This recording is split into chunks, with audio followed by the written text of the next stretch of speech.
Beyond homeopathy में आपका स्वागत है। आज की हमारी वीडियो का विषय रहेगा मेडिटेशन एंड होम्योपैथी। इस बात को समझने के लिए मैं आपको एक एग्जांपल देता हूँ। कई बार आप ऐसा सुनते हैं कि फलाने इंसान को ये बीमारी थी, जैसे कैंसर थी या कोई और ख़ास बीमारी थी, उसके बाद उसने मेडिटेशन स्टार्ट किया और बिना किसी मेडिसिन के ठीक हो गया। इस बात का मतलब ये है कि जब आप अपने दिमाग की नसों की, नाड़ियों की, यानी नाड़ी शुद्धि प्रोसेस जब आप करते हैं किसी एनर्जी के द्वारा, तो आपकी बीमारी धीरे धीरे करके ठीक हो जाती है, क्योंकि उससे फिर मन शुद्ध होता है, नाड़ियों से मन शुद्ध होता है और मन ही किसी भी बीमारी का कारक होता है।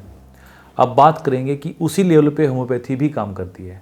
और होम्योपैथी का मेडिटेशन के साथ लिंक क्या है कि जब आप किसी भी मेडिसिन को, जैसे हम होम्योपैथी की जब मेडिसिन बनाते हैं तो उसके अंदर किसी भी क्रूड फॉर्म को नहीं रखा जाता।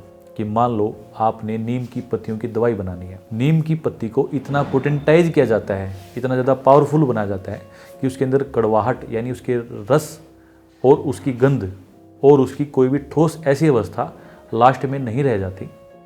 यानी मेडिसिन की एक वाइब बन जाती है, एक पोटेंसी बन जाती है, एक एनर्जी बन जाती है। और वही एनर्जी मेडिटेशन में भी काम करती है और वही एनर्जी किसी भी मेडिसिन के थ्रू, यानी किसी भी होम्योपैथिक मेडिसिन के थ्रू पेशेंट में काम करती है। पर आपको सिर्फ ये ध्यान रखना होता है कि उस मेडिसिन के लक्षण उस इंसान की बीमारी के लक्षण या उस इंसान के खुद के लक्षणों के साथ मैच करे जाने चाहिए।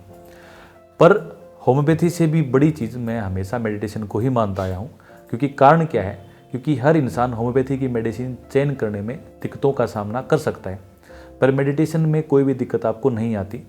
इसलिए होम्योपैथी मेडिसिन हो या फिर आयुर्वेदिक मेडिसिन हो या फिर कोई भी और तरह की मेडिसिन, उससे सर्वोच्च कंडीशन हमेशा मेडिटेशन की ही मानी जाती है, क्योंकि उसमें जो शुद्धिकरण प्रोसेस है आपका हर लेवल पे चलेगा और हर बीमारी पे काम करेगा। आज के लिए धन्यवाद।